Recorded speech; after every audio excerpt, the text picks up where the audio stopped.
मधुमंगल बोले चल उद्धव तो को गोपीन से मिला के लाऊं मैं। नंद भवन के पीछे विहंगम वन में समस्त गोपियां बैठी हैं और एक वृक्ष के नीचे उद्धव जी जाकर के खड़े हो गए।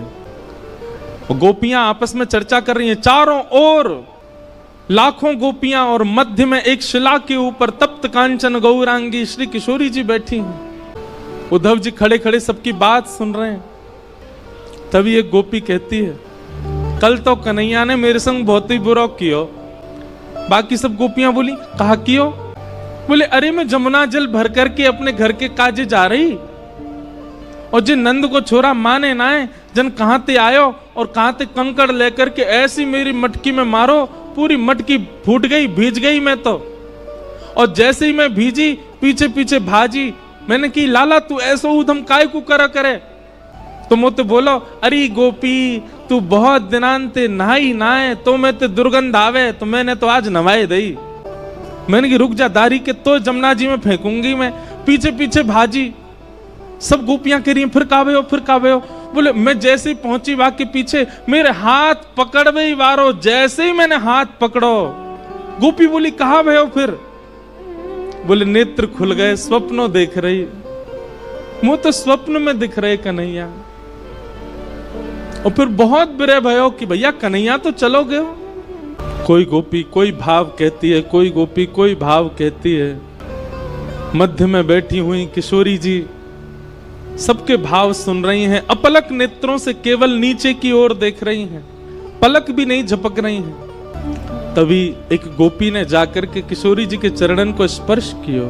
हे श्यामा जी, कछु भाव आप भी बताओ ना, आपको कृष्ण के अनुभव कैसे हो? मैं किशोरी जी कह रही हैं, तुम सब गोपी कितनी भाग्यशाली हो, क्योंकि तुम सबन को निद्रा में, तुम सबन को स्वप्न में श्री कृष्ण दिखते तो हैं, पर मेरी तो स्थिति ऐसी है, जा दिना से कन्हैया ब्रज छोड़ करके गए हैं, जा दिन से श्याम सुंदर गए हैं, वह दिन से निद्रा ही नहीं आई है, नेत्र ही बंद नहीं हुए हैं, और निद्रा ना आने की वजह से स्वप्न ही नहीं आया। कैसे बताऊं तुमको कि मैंने क्या देखा? तुम भाग्यशाली हो कि तुम सो जाती हो रात को, पर मोह तो नींद ही ना आवे।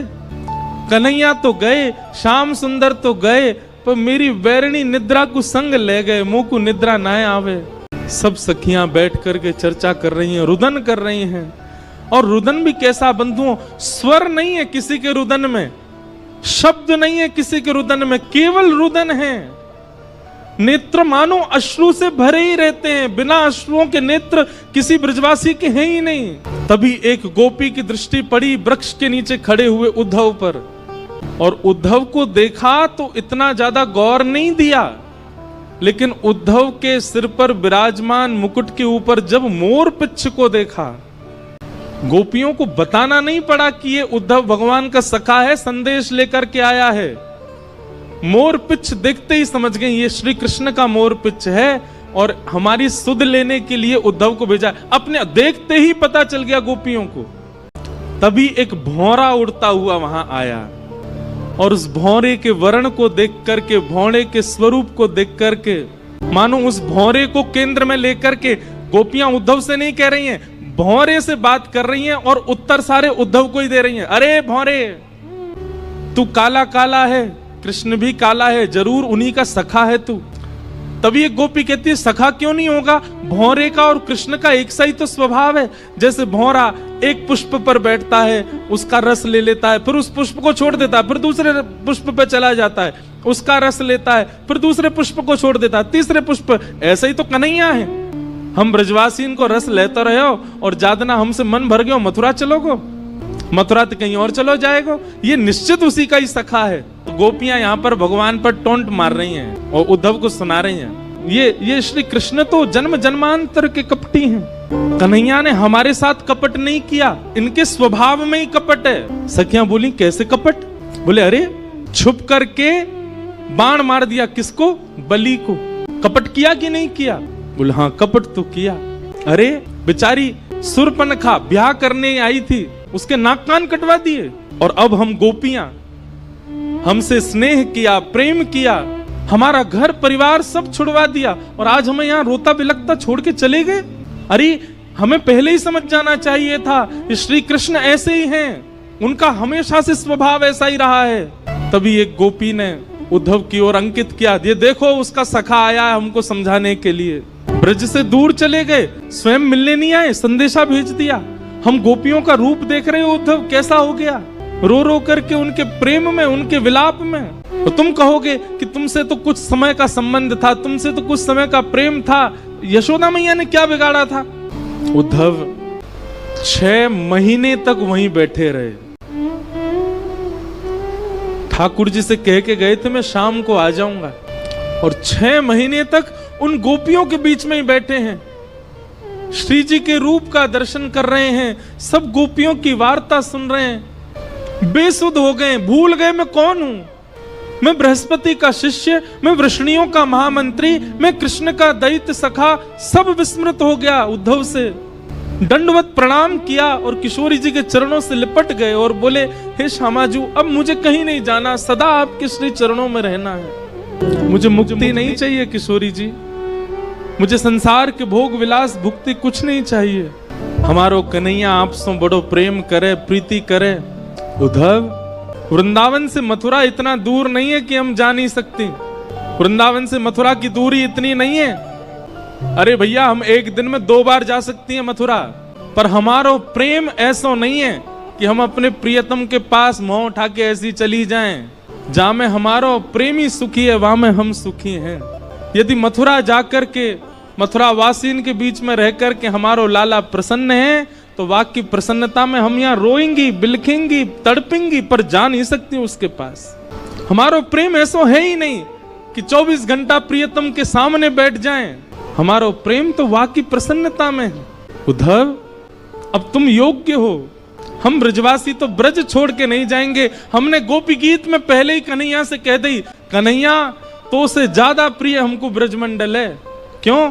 ये ब्रजमंडल भी प्रिय हमें क्यों है? क्योंकि या ब्रज की रज में कन्हैया के चरण चिन्ह है, या ब्रज में कन्हैया की स्मृति है, यमुना जी में कन्हैया के चरणोदल हैं, इन वृक्षन से कन्हैया छुप छुप के गयो है, या हमारे ये ब्रज अब स्मृति बन चुको है, हम या को त्याग ना सकें, एक बार को कन्हैया को त्याग देंगे हम। लेकिन उद्धव, तू हम में से कोई है गयो है, अब तू हमारो प्रतिनिधि बन गयो है। हम तो ब्रज छोड़ के ना ही जा सके उद्धव, लेकिन तू चलो जा, और जा कर के कन्हैया को खूब ध्यान रखियो, खूब स्नेह रखियो, हम ब्रजवासिन की ज्यादा याद वाय आन मत दियो। उद्धव जी चरण पकड़ करके बैठे, श्री जी से कह रहे मैं सब त्याग दूंगा, लेकिन मैं ब्रज नहीं छोड़ सकता, मैं आपकी सन्निधि नहीं त्याग सकता। किशोरी जी बोली, यदि हम अपनी सेवा की बात कहें तो तू ब्रज में रुकियो, लेकिन हम तो तोकू अपने प्राणन की सेवा की अधिकार दे रहे हैं, चलो जा। हमारो प्राण है कन्हैया, तू सदा उनके संग रहेगो तो हमको एक भाव रहेगो कि चलो हमारो एक सेवक कन्हैया के संग है, तू जा। और जा करके कन्हैया को खूब ध्यान रख। 6 महीनों से उद्धव जी एक ही वस्त्र में हैं, एक ही अवस्था में हैं, जैसे आए थे वैसे ही हैं अभी भी। विरह व्याकुल उद्धव जी महाराज रोते बिलखते वृंदावन से जा रहे हैं, वृक्षों को बार बार हृदय से लगा रहे हैं, ब्रजवासियों को हृदय से लगा रहे हैं, सबके चरणों में बार बार प्रणाम कर रहे हैं, बार बार अपनी झोली फैला करके विधाता से कह रहे हैं, हे विधाता, यदि आप मुझसे प्रसन्न हो तो इस वृंदावन का कोई छोटा पौधा बना करके मुझे भेज देना। पैदल ही उद्धव जी महाराज मथुरा को चल दिए, रथ में नहीं गए।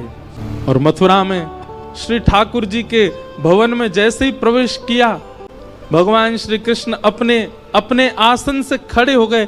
अरे मेरा उद्धव आया, मेरा प्यारा उद्धव आया। उद्धव जी क्रोध में भर कर के गए हैं, गले भी नहीं लगे ठाकुर जी के, सीधा हाथ पकड़ा और खींच करके ले जाने लगे। ठाकुर जी बोले, अरे उद्धव कहा कर रहे हो भैया, कहा कर रहे हो? उद्धव बोला, चलिए मेरे साथ। भगवान बोले, कहां? बोले, वृंदावन चलिए, वहीं रहिए। आपके लिए नहीं है मथुरा, आपके लिए नहीं है द्वारिका, आपके लिए नहीं है ब्रह्मांड, आपके लिए नहीं है वैकुंठ, आपके लिए योग्य स्थान पूरे ब्रह्मांड में केवल वृंदावन है। वृंदावन से ज्यादा स्नेह, वृंदावन से ज्यादा प्रेम आपको कोई नहीं कर सकता नाथ। किसी और को दे दीजिए पदवी भगवान की, मत छोड़ करके जाइए इस वृंदावन को, इन ब्रजवासियों को। आपको सौगंध है मेरी, आप चलो वापस, मैं प्राण त्याग दूंगा नाथ चरणों में, यदि आप वापस वृंदावन नहीं चले तो। क्या बिगाड़ा गोपियों ने, क्या बिगाड़ा गोप ग्वालों ने, क्या बिगाड़ा? यशोदा मैया के नेत्र पत्थर बन गए ठाकुर जी आपकी याद में। नंद बाबा पादुका नहीं पहनते चरणों में, किशोरी जी सोई नहीं है पिछले 5 वर्षों से। आप चलो वृंदावन वापस। नहीं है आपके योग्य ये ब्रह्मांड, नहीं है आपके योग्य कोई और पदवी नाथ। ठाकुर जी ने कस करके उद्धव को हृदय से लगाया। बोल उद्धव, तू ज्ञानी था, तू विरक्त था, तू श्रेष्ठ था, पर मुझे तुझसे इतना प्रेम था कि मुझे बस एक ही कमी लगती थी कि मेरा उद्धव प्रेमी कब बनेगा। और इन 6 महीनों में मेरा उद्धव प्रेमी बन करके आ गया। ब्रजवासियों ने प्रेमी बना करके मेरे उद्धव को भेज दिया। मुझे मत कहिए कुछ भी, आप चलो मेरे साथ। देवकी मैया, मैं रह लूंगा आपके बगैर, मैं रह लूंगा आपके स्थान पर, मैं नहीं आऊंगा वृंदावन लौट करके। बल्कि मेरी स्थिति भी ऐसी है कि मैं अब रह नहीं पा रहा हूं। मुझे जब से मथुरा आया हूं मुझे लग रहा है मेरे प्राण ना निकल जाएं। पर नाथ, मैं त्याग कर दूंगा वृंदावन का, पर मेरे लिए आप चले जाओ वापस, मेरी प्रार्थना है। मत करिए कोई लीला, कोई आवश्यकता नहीं है ब्रह्मांड को आपकी आवश्यकता ब्रजवासियों को है। ठाकुर जी ने हृदय से लगाया और हृदय से लगाकर बोलो उद्धव, एक बार नेत्र बंद कर अपने। उद्धव ने नेत्र बंद किए और कहा अब खोल करके देख। उद्धव ने जैसे ही नेत्र खोल करके देखा तो महल अंतर ध्यान हो गया था। वृंदावन में यमुना जी का पुलिन प्रकट हो गया, सुंदर कदम्ब की छैया है, किशोरी जी ठाकुर जी के बगल में खड़ी हैं, समस्त ब्रजवासी चारों ओर खड़े हैं, नंद बाबा, यशोदा, मधुमंगल, श्रीदामा, तनसुखा, मनसुखा सब ठाकुर जी के समीप में खड़े हैं। और ठाकुर जी के सुंदर बाम अंग में किशोरी जी विराज रही हैं और मध्य में उद्धव खड़े होकर के सब दर्शन कर रहा है। ठाकुर जी के आगे हाथ जोड़ करके बैठ गया। नाथ, ये क्या दिखा रहे हैं आप मुझे? ये कैसी लीला है आपकी? ये मैं क्या देख रहा हूं? ये वृंदावन कैसे आ गया? ये सब ब्रजवासी, ये सब कैसे यहां पर? ठाकुर जी ने उद्धव को हृदय से लगाया। उद्धव, मैं वृंदावन छोड़ करके एक पग भी कभी कहीं नहीं जाता। वृंदावन यानी कोई नगर नहीं, वृंदावन यानी कोई तीर्थ नहीं, वृंदावन यानी कोई स्थान नहीं, वृंदावन यानी श्री युगल राधा कृष्ण ही वृंदावन है। वृंदावन विलग नहीं है उद्धव। तो फिर मथुरा लीला ये सब क्या है? भगवान कहते हैं वो मेरा ऐश्वर्य रूप है जो मथुरा में लीला कर रहा है, जो द्वारिका लीला में जाएगा, जो महाभारत लीला में जाएगा, जो आगे की सारी लीलाओं में मेरा स्वरूप दिखने वाला है, वो मेरा प्रभाव स्वरूप है, वो मेरा ऐश्वर्य स्वरूप है। पर वास्तविक मेरा प्रेम स्वरूप जो है वो तो वृंदावन में ही रहता। वो वृंदावन छोड़ के कभी नहीं जाता, वो सदा वृंदावन में निवास करता है। मैं सदा ब्रज में रहता हूं, पर प्रत्यक्ष दर्शन मेरा असंभव है।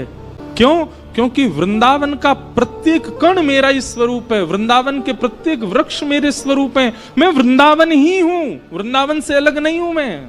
उद्धव बोले तो फिर मुझे पागल क्यों बनाया आपने?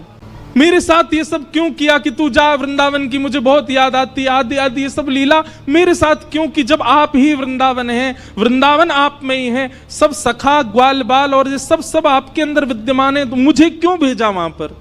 भगवान बोले मैंने तुझे पहले भी कहा थी, तू ज्ञानी था, तू विरक्त था, तू श्रेष्ठ था, पर प्रेमी नहीं था। इसलिए तेरे अंदर प्रेम जागृत करवाने के लिए तुझे वृंदावन भेजा था। और ब्रजवासियों के विरह प्रेम से तेरे चित्त में अब प्रेम की ज्वाला प्रकट करवाई है। तुझे प्रेमी बनाना था। क्यों? क्योंकि तू मेरा बहुत प्रिय है। तू प्रेमी बनेगा इसलिए मुझे प्रिय लगेगा, इसलिए मैंने तुझे वृंदावन भेजा।